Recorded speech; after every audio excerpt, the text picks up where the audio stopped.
വളരെ ദുഃഖം നിറഞ്ഞു നിൽക്കുന്ന ചിത്രങ്ങളും കാഴ്ചകളുമാണ് ഗസയിൽ നിന്ന് നാം കണ്ടുകൊണ്ടിരിക്കുന്നത്. കരയുദ്ധം ആരംഭിച്ച് തങ്ങളുടെ നാട് വിട്ട് വീട് വിട്ട് പലായനം ചെയ്യുന്ന,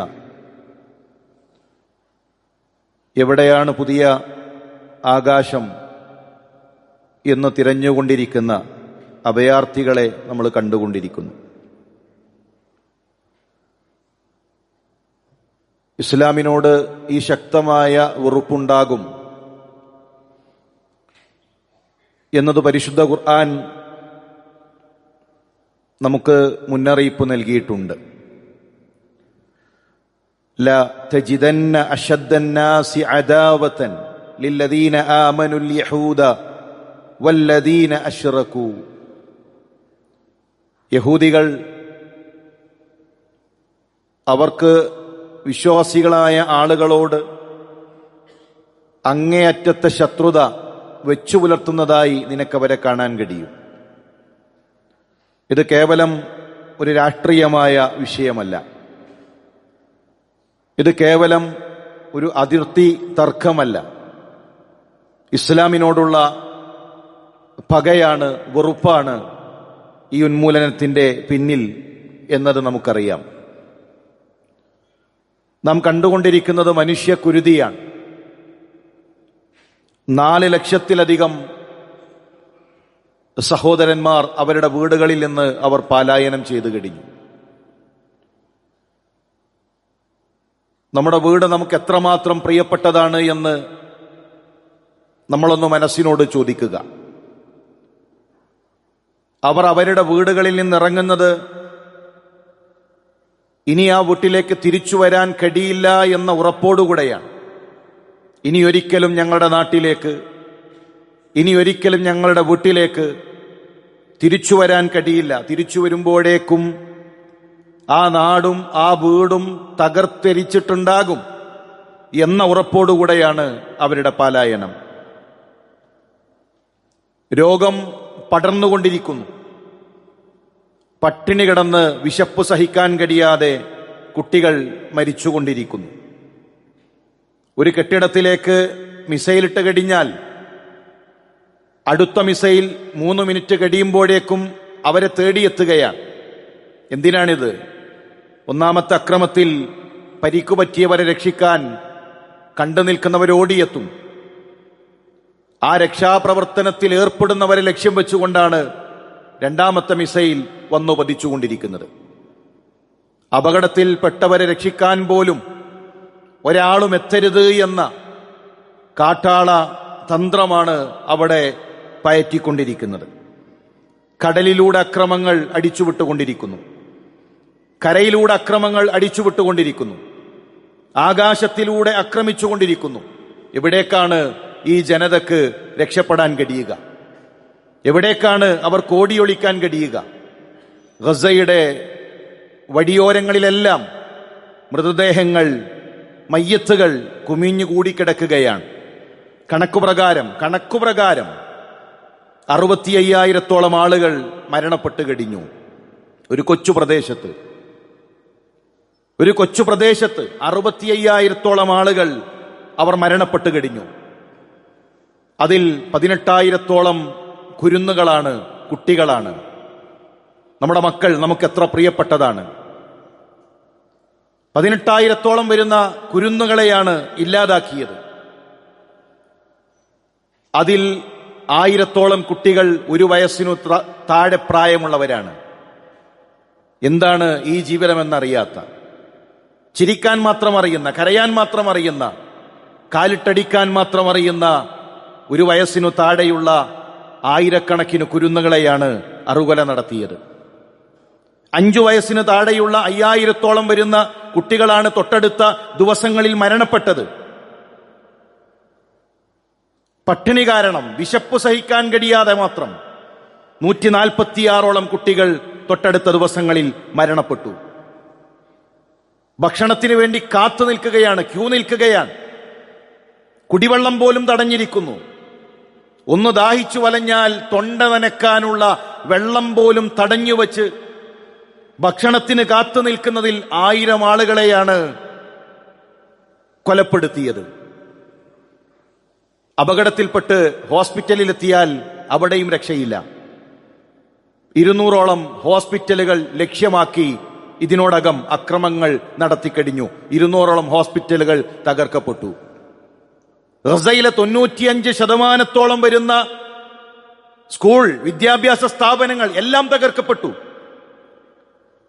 പ്രതീക്ഷകളും സ്വപ്നങ്ങളും ആഗ്രഹങ്ങളും എല്ലാം തകർന്നുപോയ, എല്ലാ അർത്ഥത്തിലും ആക്രമിക്കപ്പെടുന്ന ഒരു ജനത. പ്രിയമുള്ളവരെ, ഗസ സംസാരിക്കുന്നത് ലോക മനസാക്ഷിയോടാണ്. ഗസ പറഞ്ഞുകൊണ്ടിരിക്കുന്നത് നമ്മൾ ഓരോരുത്തരോടുമാണ്. കഴിഞ്ഞ ഏതാനും ദിവസങ്ങൾക്ക് മുമ്പ് മരണപ്പെട്ട 50 ദിവസം മാത്രം പ്രായമുള്ളൊരു കൊച്ചു പൈതൽ വിശപ്പു സഹിക്കാൻ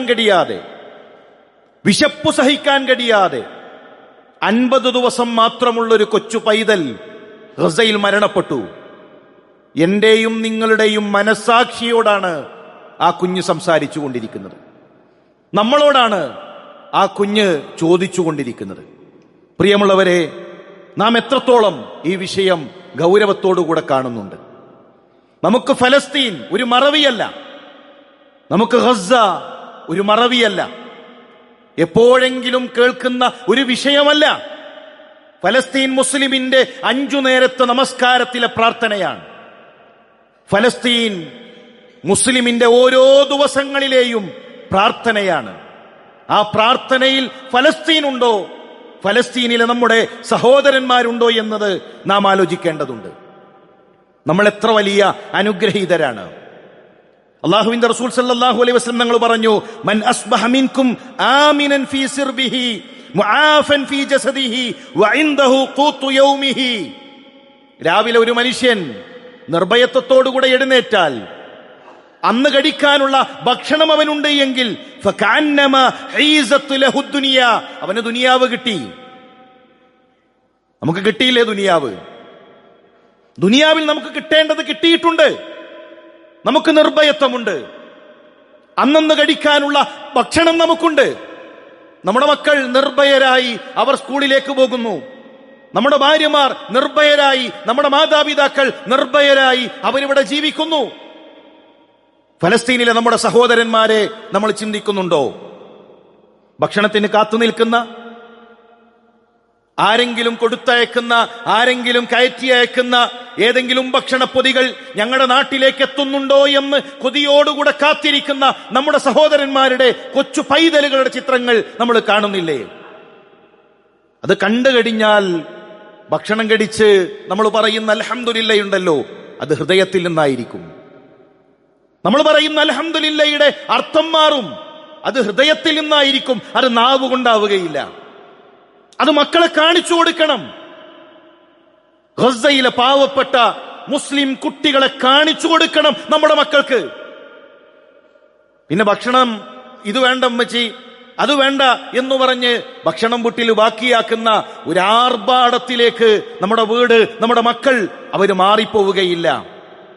പ്രിയമുള്ളവരെ, അവരനുഭവിക്കുന്ന പ്രതിസന്ധി നമുക്കും വരാം. ആ പ്രതിസന്ധി നമുക്കും വരാം. ഒരിക്കലും ഒരു പൊങ്ങച്ചത്തിലേക്ക് നമ്മൾ പോകരുത്. ലതുബ്ലുവന്ന ഫീ അംവാലികും വഅൻഫുസികും വലതസ്മഉന്ന മിനല്ലദീന ഊതുൽ കിതാബ മിൻ ഖബ്ലികും വമിനല്ലദീന അശ്റകൂ അദൻ കസീറ. അല്ലാഹു പരീക്ഷിക്കുക തന്നെ ചെയ്യും. അല്ലാഹു പരീക്ഷിക്കുക തന്നെ ചെയ്യും. നമ്മുടെ സമ്പത്ത് കൊണ്ട്, നമ്മുടെ നഫ്സ് കൊണ്ട്. ശിർക്ക് ചെയ്യുന്ന, അതുപോലെ തന്നെ വേദഗ്രന്ഥം ലഭിച്ച ആളുകൾ നിങ്ങളുടെ മേൽ ഉപദ്രവങ്ങൾ വരുത്തിക്കൊണ്ട് അവരുടെ കടുപ്പമേറിയ അക്രമങ്ങളിലൂടെ നിങ്ങളെ പരീക്ഷിക്കുക തന്നെ ചെയ്യും. ഈ പരീക്ഷണം ഉണ്ടാകും. വഇൻ തസ്ബിറൂ വതത്തഖൂ ഫഇന്ന ദാലിക മിൻ അസ്മിൽ ഉമൂർ. ക്ഷമിക്കാൻ കഴിയണം, തഖ്വ കൈക്കൊള്ളണം. മുസ്ലിമിന് മാത്രമുള്ള പ്രത്യേകതയാണ്. ഏതു പ്രതിസന്ധിയിലും ഏതു കാലഘട്ടത്തിലും മുസ്ലിമിന്റെ ആയുധം തഖ്വയാണ്. നമ്മൾ കൂടുതൽ അള്ളാഹുവിലേക്ക് അടുക്കണം. ഈ ദുനിയാവ് അങ്ങനെയാണ്. ദുനിയാവിൽ കണ്ണുനീരുണ്ട്, ദുനിയാവിൽ കയ്പുണ്ട്, ദുനിയാവിൽ പ്രയാസങ്ങളുണ്ട്. മുസ്ലിമാണോ, ഇസ്ലാം പ്രഖ്യാപിച്ചവനാണോ, അവന് പരീക്ഷണത്തിന്റെ ദിനങ്ങളുണ്ട്. എന്നാൽ ഇല്ലാ ഖീല സലാമൻ സലാമ, സ്വർഗത്തിൽ അവനെ കാത്തിരിക്കുന്നത് സലാമൻ സലാമ, അവിടെ സമാധാനമാണ്, അവിടെ മുസ്ലിമിന് സമാധാനമാണ്, അവിടെ മുസ്ലിമിന് കണ്ണുനീരില്ല, അവിടെ മുസ്ലിമിന് പ്രയാസങ്ങളില്ല, അവിടെ മുസ്ലിമിന് പരീക്ഷണങ്ങളില്ല. ദുനിയാവ് മുസ്ലിമിനെ സംബന്ധിച്ചിടത്തോളം പരീക്ഷണത്തിന്റെ ഇടമാണ്. അതുകൊണ്ട് പ്രിയമുള്ളവരെ, ഇത് പരീക്ഷണത്തിന്റെ ഭൂമിയാണെന്ന് തിരിച്ചറിഞ്ഞ് അള്ളാഹുവിലേക്ക് കൂടുതൽ അടുക്കാൻ, ക്ഷമിക്കാൻ, തഖ്വ കൈക്കൊള്ളാൻ പരീക്ഷിക്കപ്പെടുന്ന നമ്മുടെ സഹോദരന്മാരെ പ്രാർത്ഥനകളിൽ ഓർക്കാൻ നമുക്ക് സാധിക്കേണ്ടതുണ്ട്. അള്ളാഹു അതിനുള്ള തൗഫീക്ക് നൽകി അനുഗ്രഹിക്കട്ടെ.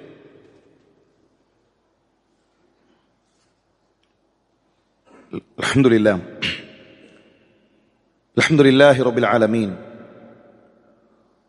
വസ്സലാത്തു വസ്സലാമു അലാ റസൂലില്ലാഹ് വഅലാ ആലിഹി വസഹ്ബിഹി അജ്മഈൻ. അമ്മാ ബഅദ്. അള്ളാഹുവിനെ സൂക്ഷിച്ച് അവനെ വഴിപ്പെട്ട് ജീവിക്കണമെന്ന് ഉണർത്തുകയാണ്, വസിയത്ത് ചെയ്യുകയാണ്. തഖ്വയാണ് നമ്മുടെ വിജയം. ആ തഖ്വ കൈകൊണ്ട് മുന്നോട്ടു പോകാൻ നമുക്ക് സാധിക്കേണ്ടതുണ്ട്. ഫലസ്തീൻ ഒരിക്കലും നമുക്കൊരു മറവിയാകരുത്. ഗസ നമുക്ക് മറവിയാകരുത്. നമ്മുടെ പ്രാർത്ഥനകളിൽ ഫലസ്തീൻ ഉണ്ടാകണം. പ്രിയമുള്ളവരെ, ആ മണ്ണ് നമുക്ക് പ്രിയപ്പെട്ട മണ്ണാണ്. ഫിലസ്തീൻ നമ്മുടെ ഹൃദയവുമായി ചേർന്ന് നിൽക്കുന്ന മണ്ണാണ്. ഖുദ്സ് മുസ്ലിമിന്റെ വികാരമാണ്. നമ്മുടെ ആദ്യത്തെ ഖിബിലയാണത്. നമ്മുടെ ആദ്യത്തെ ഖിബിലയാണ്. 16 മാസക്കാലം മുസ്ലിമീങ്ങളുടെ ഖിബിലയാണത്. അമ്പിയാക്കന്മാർ മുസല്ല വിരിച്ച മണ്ണാണത്. എത്രയെത്ര പ്രവാചകന്മാരുടെ ഓർമ്മകൾ, എത്രയെത്ര പ്രവാചകന്മാരുടെ ചരിത്രങ്ങൾ നിറഞ്ഞു നിൽക്കുന്ന മണ്ണാണ് ഖുദ്സ്. പ്രവാചകൻ സല്ലല്ലാഹു അലൈഹി വസല്ലം തങ്ങളുടെ ഇസ്രാ അവിടേക്കാണ്. മിഅ്റാജിന്റെ യാത്ര അവിടെ നിന്നാണ്. ഖുദ്സിനു വേണ്ടി രക്തസാക്ഷികളായ എത്രയെത്ര ശുഹദാക്കൾ ആ നാട്ടിലുണ്ട്, ആ മണ്ണിലുണ്ട്. നമ്മുടെ ഹൃദയവുമായി ചേർന്ന് നിൽക്കുന്ന, യാത്ര ചെയ്യാൻ പുണ്യം പ്രതീക്ഷിച്ച് യാത്ര ചെയ്യാൻ നമ്മോട് ആവശ്യപ്പെട്ട 3 പള്ളികളിൽ ഒന്ന് ഫിലസ്തീനിലാണ്. അതുകൊണ്ട് തന്നെ ആ നാടിനെ എപ്പോഴും ഓർത്തിരിക്കണം. തീർച്ചയായും അള്ളാഹുവിന്റെ സഹായമുണ്ടാകും. ഇസ്ലാമിനെ തുരത്താൻ ഏതെങ്കിലും മിസൈലുകൾ കൊണ്ട്, ഏതെങ്കിലും ബോംബുകൾ കൊണ്ട്, ഏതെങ്കിലും അത്തരത്തിലുള്ള ആയുധങ്ങൾ കൊണ്ട് തകർക്കാൻ കഴിയുന്ന ഒന്നല്ല ഇസ്ലാം. അവർ പറഞ്ഞയക്കുന്ന, അവരയച്ചുവിടുന്ന മിസൈലുകളുടെ മുന്നിലുള്ള, അതിന്റെ മുകളിലുള്ള, ഏഴാകാശത്തിനുപരിയിലുള്ള ഒരു റബ്ബിലാണ് ആ ജനത വിശ്വസിച്ചിട്ടുള്ളത്. അവരേതെങ്കിലും ആയുധങ്ങളിലല്ല വിശ്വസിച്ചിട്ടുള്ളത്. അവരേതെങ്കിലും വ്യക്തികളിലല്ല വിശ്വസിച്ചിട്ടുള്ളത്. ഈ ഏഴാനാകാശത്തിൻ ഉപരിയിലുള്ള ഒരു റബ്ബിലാണ്, സൃഷ്ടാവിലാണ് അവർ വിശ്വസിച്ചിട്ടുള്ളത്. വറബ്ബിൽ കഅബ, കഅബയുടെ റബ്ബ് തന്നെയാണ് സത്യം. അലാ ഇന്ന നസ്റല്ലാഹി ഖരീബ്, അല്ലാഹുവിന്റെ സഹായം അതുണ്ട്. അല്ലാഹുവിന്റെ സഹായം അതരികിലുണ്ട്. അവസാനത്തെ വിജയം അത് മുസ്ലിമിനാണ്, ഇസ്ലാമിനാണ്. ഫലസ്തീൻ പുഞ്ചിരിക്കാതെ, ഗസ പുഞ്ചിരിക്കാതെ, ഖുദ്സിൽ ഇസ്ലാമിന്റെ പതാക ഉയരാതെ ലോകാവസാനം സംഭവിക്കുകയില്ല. വറബ്ബിൽ കഅബ, കഅബയുടെ റബ്ബ് തന്നെയാണ് സത്യം. വലാ യത്റുഖുല്ലാഹു ബൈത മദരിൻ വലാ വബരിൻ ഇല്ലാ അദ്ഖലഹുല്ലാഹു ഹാദദ്ദീൻ. ലോകത്തൊരു കെട്ടിടവും ബാക്കിയാവുകയില്ല ഇസ്ലാം എന്ന ആദർശം അവിടെ എത്താതെ. ഈ ദീൻ പാള കൊണ്ട് കെട്ടിയുണ്ടാക്കിയ മുഴുവൻ കൂരയിലും എത്താതെ ലോകത്തെ മുഴുവൻ വൻകരകളിലും ഇസ്ലാമിന്റെ ആദർശം പ്രോജ്വലിച്ചു നിന്നിട്ടല്ലാതെ ലോകത്തിനൊരു അവസാനമില്ല എന്ന വിശ്വാസമുണ്ട് മുസ്ലിമീങ്ങൾക്ക്. ഇത് അതിജയിക്കുന്ന ആദർശമാണ്, ഇത് അതിജയിക്കുന്ന വിശ്വാസമാണ്. അതുകൊണ്ട് പ്രിയമുള്ളവരെ, നമ്മൾ ഇസ്ലാമിലേക്ക് പൂർണ്ണമായി പ്രവേശിക്കുക. ഉദ്ഖുലൂ ഫിസ്സിൽമി കാഫ വലാ തത്തബിഉ ഖുതുവാതി ശൈത്താൻ. നമുക്ക് ഇസ്ലാമിലേക്ക് പൂർണ്ണമായി പ്രവേശിക്കാൻ കഴിയണം. കിടങ്ങ് കുഴിക്കുകയാണ് അള്ളാഹുവിന്റെ റസൂൽ സല്ലല്ലാഹു അലൈഹി വസല്ലം തങ്ങൾ. നക്കിത്തുടക്കാൻ മാത്രം ശക്തിയുള്ള 10,000-കണക്കിന് സൈന്യങ്ങളാണ് മറുഭാഗത്ത്. മദീനയെ നക്കിത്തുടക്കാൻ അവർക്ക് കഴിയും. 10,000-കണക്കിന് വരുന്ന ശത്രു സൈന്യം, അഹ്സാബ്. എല്ലാ ഹിസ്ബുകളുണ്ട്, എല്ലാ ശത്രുക്കളും ഒരുമിച്ച് കൂടിയിട്ടുണ്ട് ഇസ്ലാമിനെ തകർക്കാൻ. അള്ളാഹിന്റെ റസൂലിനോട് പറയാണ്, അള്ളാഹുവിന്റെ റസൂലെ, ഇതാ സൈന്യം എത്താൻ പോകുന്നു. പേടിച്ചോ? ഓടി ഒളിച്ചോ? വിശപ്പിന് ഭക്ഷണം പോലുമില്ലാതെ ഒട്ടിയ വയറിൽ കല്ല് കെട്ടി ആ കിടങ്ങ് കുടിക്കുന്ന സ്വഹാബത്തിനോട് അള്ളാഹുവിന്റെ റസൂല് പറയുന്നത്, അറിയുക, റോമിൽ ഇസ്ലാമെത്തും, പേർഷ്യയിൽ ഇസ്ലാമെത്തും, ഹബശയിൽ ഇസ്ലാമെത്തും. ഇതാണ് പ്രതീക്ഷ. ഈ ആദർശം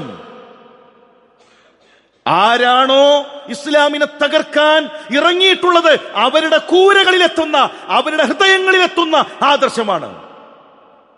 മുസ്ലിമിന് പേടിയില്ല, ഇസ്ലാമിന് ആരെയും പേടിയില്ല, ഇസ്ലാമിന് ആരും പേടിക്കേണ്ടതുമില്ല.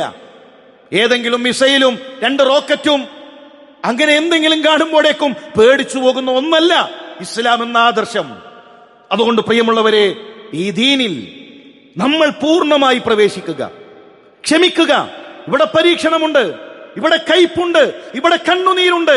നാളെ സ്വർഗത്തിൽ സലാമൻ സലാമ, ആ സ്വർഗത്തിലാണ് നമുക്ക് സമാധാനമുള്ളത്. ഇവിടെ മരണപ്പെട്ടാൽ ദുനിയാവിൽ എന്തെങ്കിലും നഷ്ടമുണ്ടോ ഒരു മുസ്ലിമിന്? മറ്റുള്ളവർക്കല്ലേ മരണം നഷ്ടം. അവന്റെ വീട് പോയി, അവന്റെ സമ്പത്ത് പോയി, മുസ്ലിമിന് എന്തു പോകാൻ? ഒരു മുസ്ലിമിന് ഇവിടെ നിന്ന് മരണപ്പെട്ടാൽ എന്ത് നഷ്ടം? അതുകൊണ്ടല്ലേ പുഞ്ചിരി തൂകി ഫലസ്തീനിലെ കൊച്ചുമക്കൾ ആ വെള്ള കഫൻ പുടവയിൽ പുഞ്ചിരി തൂകി നിൽക്കുന്ന കുട്ടികളെ നമ്മൾ കാണുന്നില്ലേ? എല്ലാവിധ ആയുധങ്ങളും കയ്യിലേന്തി നിൽക്കുന്നവരുടെ മുന്നിൽ നെഞ്ചുവിരിച്ചു നിൽക്കുന്ന ഫലസ്തീനിലെ പോരാളികളെ നമ്മൾ കാണുന്നില്ലേ? എന്താണ് അവർക്ക് നഷ്ടം? ദുനിയാവിലൊന്നുമില്ല. ദുനിയാവ് അത്രയേ ഉള്ളൂ മുസ്ലിമിന്.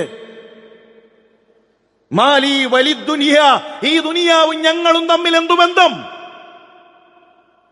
ആഖിറമാണ് മുസ്ലിം കൊതിക്കുന്നത്. ഇവിടെ വീട് തകർത്താൽ, ഇവിടെ ജീവൻ എടുത്താൽ നാളെ അല്ലാഹുവിന്റെ സ്വർഗമുണ്ട്. ആ സ്വർഗത്തിലെയാണ് മുസ്ലിമീങ്ങൾ പ്രതീക്ഷിച്ചു കൊണ്ടിരിക്കുന്നത്. പ്രിയമുള്ളവരെ, ആ ഒരു ഈമാൻ നമുക്ക് പാഠമാകേണ്ടതുണ്ട്. നമ്മൾ ഒരിക്കലും ഒരു അഹങ്കാരത്തിലേക്ക്, അവിടെ ഇസ്ലാം സ്വീകരിച്ചതിന്റെ പേരിൽ പരീക്ഷണങ്ങൾ അനുഭവിക്കുമ്പോൾ നമുക്ക് പലപ്പോഴും എത്രത്തോളം ഇസ്ലാമിന്റെ നിയമങ്ങൾ നമ്മുടെ ജീവിതത്തിലേക്ക്, നമ്മുടെ കുടുംബത്തിലേക്ക്, നമ്മുടെ വീട്ടിലേക്ക് കൊണ്ടുവരാൻ കഴിയുന്നു എന്നത് നാം ആലോചിക്കുക. അല്ലാഹു പൂർണ്ണമായി ഇസ്ലാമിനെ സ്വീകരിക്കാൻ, ഇസ്ലാമിന്റെ വിശ്വാസങ്ങളെ ജീവിതത്തിലേക്ക് കൊണ്ടുവരാൻ നമുക്ക് തൗഫീക്ക് നൽകി അനുഗ്രഹിക്കുമാറാകട്ടെ. നമ്മൾ